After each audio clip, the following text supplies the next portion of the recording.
You. Hey, y'all. Welcome back to Girl, She Did That. Welcome back to Girl, She Did That podcast.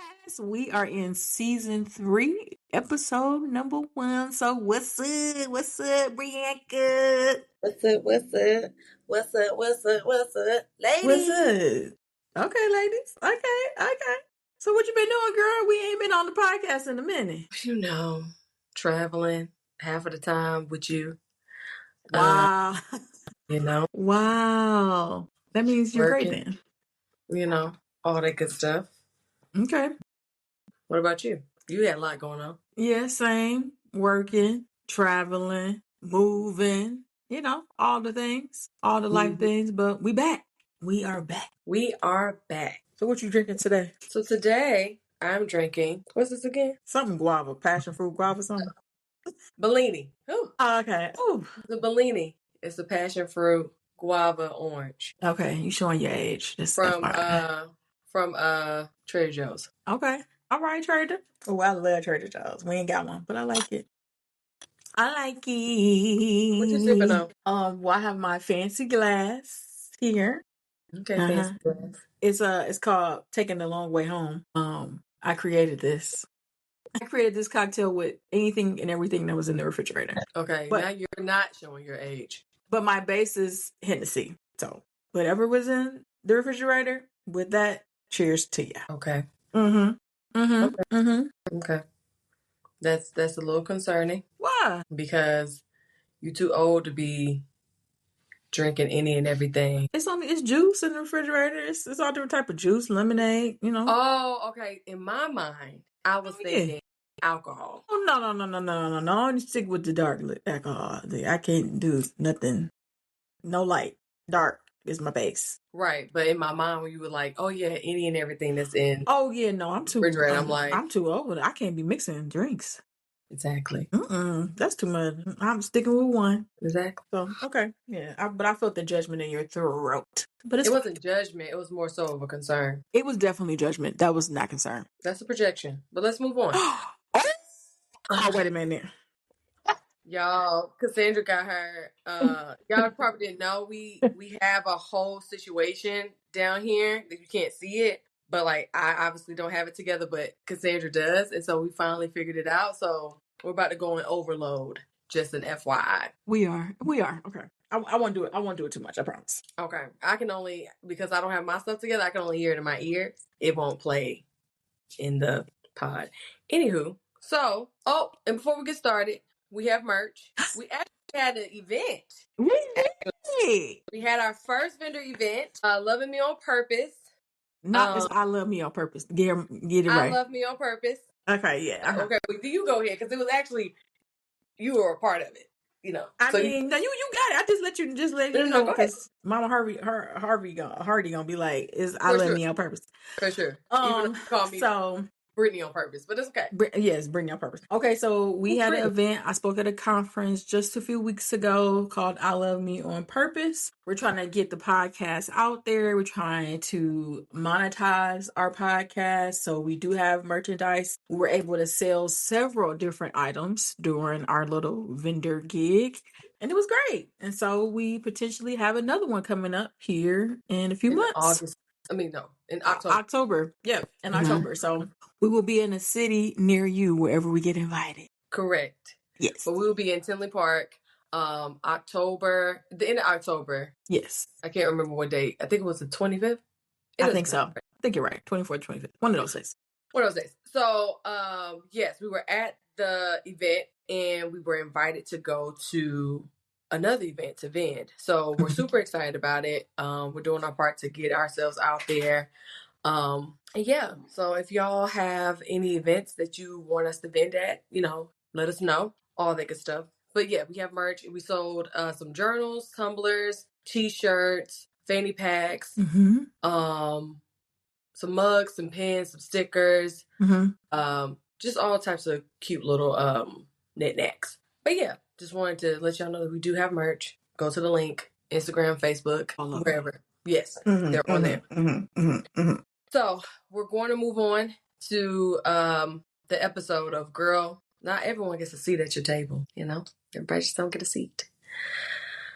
But we have to do our honorary mention. And with having a seat, let's talk about a window seat. Don't want nobody next to me. And I want to take the time, but bad, Hey, hey, We're hey. honoring Erykah Badu, a pioneer, a woman who Mm-hmm. definitely marches at the beat of her own drum. Mm-hmm. And she's very big on, you know, being unapologetic and selective about who she allows, not only at her table, but in her space, in her energy. That's right. And, you know, I just really admire her for just being a person who is very in tune with the spirit and not really moved by people. So I do. Like, regardless of what people may say or what people think she still is a woman who is 10 toes and like solid in who she is. And I can Absolutely. respect that. So, you know, regardless of what the world is doing, I feel like Erykah's still gonna like do her. Like, she still is rooted in the spirit and she knows where she's going. And even if she doesn't, she knows that she's eventually gonna get back on track. So shout out to Erykah. What Shout was the out quote to you said? Miss Badu. Evolving involves eliminating. Yeah, Mm-hmm. I like Mm-hmm. that quote. That's perfect for this Yeah, this segment right here. for sure. All right, so let's get into it. Into it. Mm-hmm. So you want to start? Okay. Yeah. So the first question is, what does it really mean to have a seat at your table? At my table Or just in general? Both. Well, I feel like the people that do currently have a seat at my table are people that have been with me for quite some time. Mm-hmm. So for me, time and investment of that time is important. I'm trying to think what else. I mean, I'm not inviting any and everybody to my table. You can't have that much access to me. Mm-hmm. You know, as far as like doing a podcast, I feel like we share what we want to share, obviously. Mm-hmm. But as far as like my inner circle, yeah, I only share those things, major life things with those people. Yeah. You know, not because one, you don't want everybody in your business. Two, you can't have everybody praying for you Mm-hmm. because we don't know. I don't know who you're praying for or with or who. You know what I'm saying? Like I'm real selective about asking people to pray for me. You know how some people get on social media and be like on their social media page, oh y'all pray for me. What? I'm serious. I know exactly what you're talking about. I just yeah. Don't chime in, but it's a lot of people that do that, right? Which you be my guest, you can do it. But as for me in this seat and in a circle, no, I'm not asking everybody to pray for me because one, it's not my place to judge what your personal relationship is with the God that you choose to serve, right? But also, I don't know. You could be praying for my downfall, as far as I'm concerned. So, Yeah. I don't do that. I only ask the people that I know that's actually praying to pray. Yeah. I think that having a seat at the table, I think for me, obviously there's people who's been at the table for a long time. Mm-hmm. But I think it's about capacity. Like, where are you in your season? And I think that I went through a season of like, I'm not accepting new people. Like, it's not really my thing. But I think that I've opened up to a different season where I am open. But I'm also okay with people getting up from the table. So I think that oftentimes we talk about people who are coming to the table, but sometimes there's people who need to get up to make space for more people to come to the table. And at times you may think that you have a relationship with somebody and it may not necessarily fit where you are. So where do you do, are they now move? You kind of like, it's kind of like a long table. Like, you used to be right by me at the table, but now I done scoot you down a little bit because in this season, I don't really need you that close to me with what you have going on or what I may have going on. You know, so sometimes rearranging people at the table, I don't think that we talk about that enough either. You know, sometimes rearranging people at the table is necessary too. And I think that people oftentimes need to, just like this is your life and you have autonomy on doing what you want with it, it's your table too. Yeah. So you put and you arrange people where it's assigned seats. You put people where you want them to be at the table. You don't have people come to the table telling you where they're gonna sit. This ain't a open floor where you just come and sit where you no. That your name right here. I You wish I sit would have right did that for my wedding though, because that seating chart situation was a mess. I didn't like that. I didn't like doing I that. can't even remember It because I was was level. yeah. I didn't like. I don't like the seating charts. But when you think about, as you was talking, I was thinking about a seat and a table. I was looking at every almost every Black person. If you believe in Jesus, you got Jesus with the 12 disciples at the table. Yeah, right. And it's a long table. And it's a long table. And when you look at where the different disciples are seated, where Jesus is in the middle, right? Yep. But he got his trusted people, even one that wasn't so trusted. And he knew that. He knew that Judas was going to betray. He knew it, but he loved him anyway. He Now did. That's a word right there. That's a word right there. How many times have we known that this person was going to betray me, but you still kept them close? Yeah, or you knew that they shouldn't have been at the table. Hold on, what the hand clapping at? Yes. So that's how I think about the table. Is that it's not giving red table talk. It's a table, and you're in the middle, and you decide where people are. And 9 out of 10, you know the people who you probably need to let go, and you probably know some people who you've known for a long time that you now have grown closer to.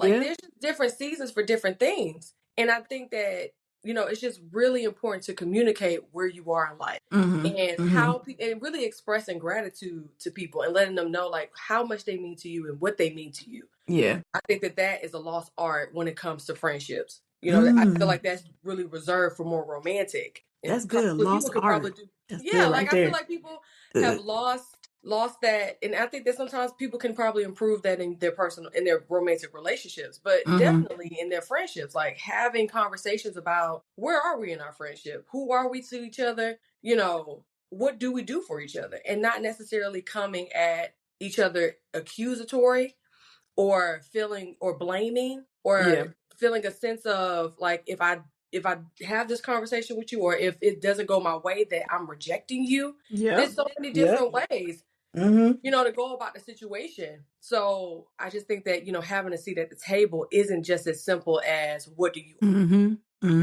It's like everybody offers, so everybody's at this table because we all benefiting each other. That's it's not my table and everybody's coming to benefit me. I also bring something to the table that benefits you too. And I think that's also a message with Jesus as well. Like everybody came to Jesus, but it was a mutual thing. And I think that people oftentimes lose the sight of community. Is that like you shouldn't just always come to the person who's the leader wanting something. It needs to be mutually beneficial. I think that's why I'm getting off this a little off tangent. But when we had the trip into Chicago in June, I think everybody needed that because it was a sense of community. Right? It was a sense of a space where we didn't have to go out and do stuff and be in the streets, right? It was a sense of us being able to be together, to have difficult conversations and be able to walk each other through this phase in our lives right now. Right. And everybody left like refreshed, like, okay, motivated, like I'm ready to move forward in life, but I think so many times friends don't do that. They don't get back together. They don't spend, whether it's 48 hours, 72 hours together to reconnect. Right. You have to reconnect with your spouse, and you got to reconnect with the people that's closest to you at your table. You do. Because if you don't, you end up having those, we ain't talked in 6 months or a year. We talk and it's like, it's like we never lost it. It's like you did. But y'all not gonna sit here and be honest with each other about that. And if you let so much time go by, like what are you in the military? Like why are we having so much time go by? Like what are we doing? Like are we truly friends or are we not? So that's that. Now, I will say I have a couple friends, one in particular that I'm thinking about, that we don't talk every day, but when we need to connect, we make it happen. For sure. No matter what, like that bond has never shout out to Renita, that's my girl. Like we've been friends since kindergarten first. Like we've been friends a long time. And although our lives are in different spaces, when we need to connect, we do. You know, we make Correct. sure that we in each other's lives, no matter what. So like you will have friends that's like that too. Mm-hmm. But those bonds, like I said, that those bonds, they take time to nurture, right? And they not personalized either. And you've You known them for a know? long time, you know? Yes. And sometimes, with those particular friendships, again, they are a different type of friendship. You could still be friends because of you used to work together, Mm-hmm. or because you were childhood friends, or whatever the case may be. I'm not saying you have to talk to these friends every day, but it's too often that people end up living their lives and they end up leaving friends behind. And when life gets real, then now you want to look and see who's at your table. Now Yep. you want to Yep. sit here and say, oh, who was there for me, who wasn't there for me. What you have to look at it and see, like, well, have you been there for them, and what was y'all's relationship before life got real, before Yep. life start lifing, Mm-hmm. so that's that. You on fire today, baby. You on fire today. Okay, we might not get through all these questions. Okay, well, let me choose one of these. I think will be good. How do you handle the guilt that comes with downsizing the guest list in your life? So it depends. I'm If gonna I have to have post. to intentionally, you said what? I'm gonna have to post some more. It depends. I think that it's more of a challenge if I have to intentionally do it, because Mm-hmm. the way I kind of go about it is asking questions and asking, how do you feel about this friendship? Where do you see this friendship going? Mm-hmm. Where am I in your life? And deciding, is that okay with me? Yeah. And honestly, I haven't had to let go of people out of, as far as friendships, out of my life in a very long time. Like, I am not that girl anymore, because let's be Mm-hmm. very clear, we probably have all been that girl, where it Right. comes to the end of the year and now we want to do an inventory. Right. I'll Right. do an inventory in February, I'll do an inventory in June. Mm-hmm. I Mm-hmm. Mm-hmm. we wait till December for you wasn't no good in March. Right. I gotta wait till December this time? That we ain't working out. That don't make sense to me. So for me, I mean, I would prefer the ones that just like kind of like we kind of just fall off. Mm-hmm. But I've gotten to the age where I communicate more. So, and I'm not saying that part of me is gone, but what I will say is that I communicate way more about, like, okay, well, maybe this doesn't really, like, that's kind of like where we move the table. Like Yeah. we say, like, you were like my starting five and now you probably around an 8. Mm-hmm. And it could Mm-hmm. be for numerous of reasons. And it Yeah. could be a reason of like, oh, for whatever reason, it doesn't align with me. It's not okay. So, maybe, in a year or two, we might meet each other in different spaces. Who knows? You know what I'm Right. saying? Like, but I haven't necessarily fallen out with friends in a very long time. Okay. So I think the way that I really haven't had to deal with that really in my adulthood. Okay. Okay. All right. What you got? You got to answer the question. Oh, how do you handle guilt that comes with downsizing the guest list in your life? I don't. I set a boundary and I do it. That's it. Boom, done. Boom, done. I think when I was younger, I had a lot of guilt of just letting people go because I'm like, oh, they've been with me all this time, blah, blah, blah. But as I get older, I realize that this is gonna be more for the next episode. Maybe I should keep some of this, but I just realized that there are some people who are just they have run their course, and it's time to let them go. It's not personal; it's just time. Mm-hmm. Um, and maybe that time will bring growth and healing. But at this point in my life, I'm finished. Goodbye. All right. So, You like that? yeah. Goodbye. Goodbye.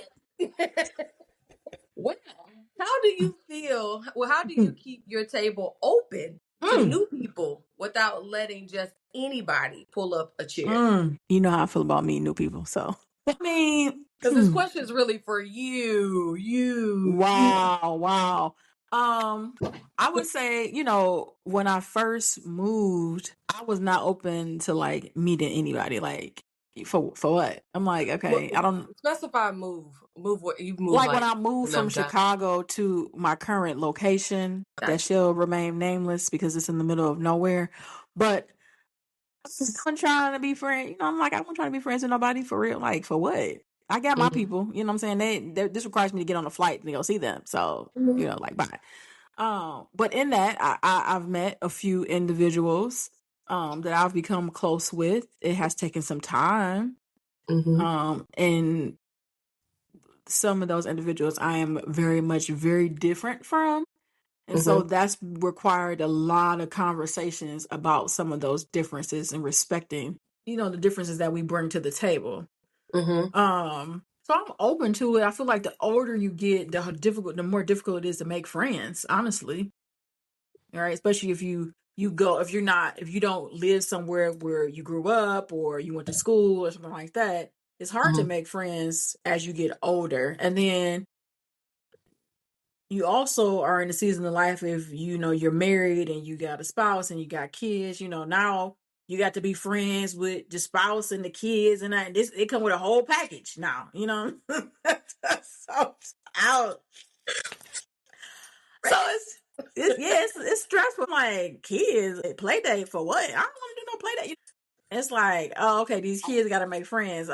In that regard, I am very selective because I don't want just any and everybody at my house. One, two, I don't want my children, at any and everybody's house either. So when it comes to that, just being very, very protective. And then in the line of work that I do, right, I need to know who living in my neighborhood, so I'm open to it, but not like I'm gonna jump in and be like super open. Like, oh, let's go out to eat right now, But yeah. And then another thing, I remember we had this conversation about like where you have some black people that don't like black people, or like black girls that don't like other black girls.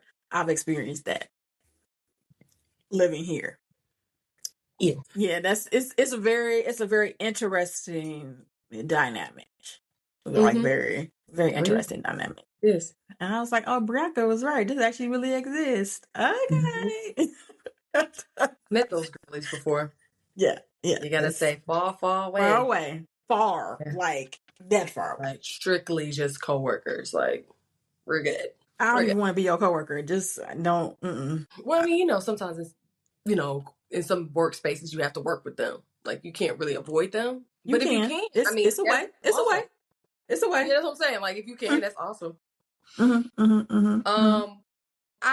Again, I'm open to new people. I've met new friends here, and this is my hometown, and have you? Oh. Yes, I have. Excuse me? What? Wow. What? Okay. Anywho, so yes, I have met new friends. I think that there have been people added to the table, and I am. And where are they placed? Because it's my table. Don't worry about where they placed. Oh no, I need to know because where they at? Okay, yeah, drink, sip on that Trader Joe's Bellini. Can I get through my part? Like, I'm so confused. Okay, I'm sorry. So back to what I was saying, that it has been, although like I'm 35 with no kids, haven't been married, it's nice to be around or to be with other women who have similar stories as mine or different, but have ended up in the same, lifestyle. So, it's unique and I'm enjoying the journey. It has its ups and downs, but I'm rocking with it. So, I think that when it comes to allowing people to come to the table, it takes time. And you can't rush things, because when you rush things, then you have expectations that don't align with the person, sitting across from you or whatever the case may be. Like, if you can oftentimes assume things about people, and you can also assume wrong once you cultivate more of a intimate like conversation. It's different trying to get to know somebody in a group or something like that, but when you get to know somebody on a one-on-one, it kind of operates a little bit different. Sure. So I think that giving yourself the space and time to really get to know new people doesn't replace the, old people, make new friends, but keep the old. One is silver and the other's gold. You know what I'm saying? I believe in that song. It's a really good song. But Okay, yeah, silver and gold. I just I think that, as you go on through life, you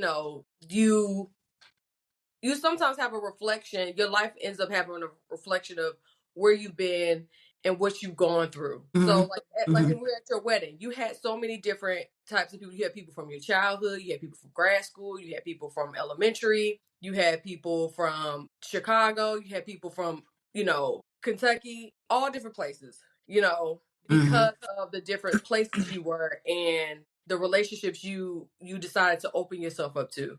And so I just don't think that's any different than what I'm doing now and in the phase I'm in my life. All right. We got about 7 more minutes. You don't have to say it on the podcast. Oh, okay. I'm just giving you I can't give you a wink. I see that. Okay. My last question. What advice would you give to someone struggling to release people who no longer deserve a seat? One more time. What advice would you give someone struggling to release people who no longer deserve a seat? I would say to evaluate and figure out why they don't need a seat. I know that difficult conversations are difficult to have, but if it's not a conversation that you haven't had before, I think that is, depending on how long your friendship has been, it's worth a conversation. But if you have been having this conversation over and over again, then you really kind of know what to do. And I think that oftentimes when it comes to letting go of friendships, people kind of know what they need to do.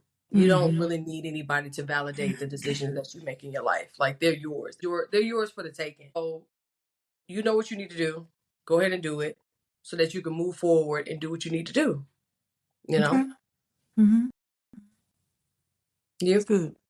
The advice I would give, I'm a component of therapy. So if that's a space that you feel safe to discuss those individuals, then do so. But I think you should go into it knowing that it's going to require work on your part. Therapy is not to change the other person, it's to help change you and to learn skills and be able to apply those skills to your everyday life. So that's what I would suggest. You would suggest therapy for your friends? I would suggest anybody who's struggling with wanting to release somebody from their table, that they go to therapy, right? Okay. To have somebody to hold them accountable, one, and to help guide them through the process of what that looks like. Okay. Yeah. Cool. Well, y'all, this wraps up our episode. Again, don't forget to get the merch. It's in the link. It's in the link. Yes, It's in the link. It's in the link. Instagram, Facebook. In the link. And then the link. The link. In the link. In the link. Send the link. So as always, thank you guys for tuning in. Till next time. Peace.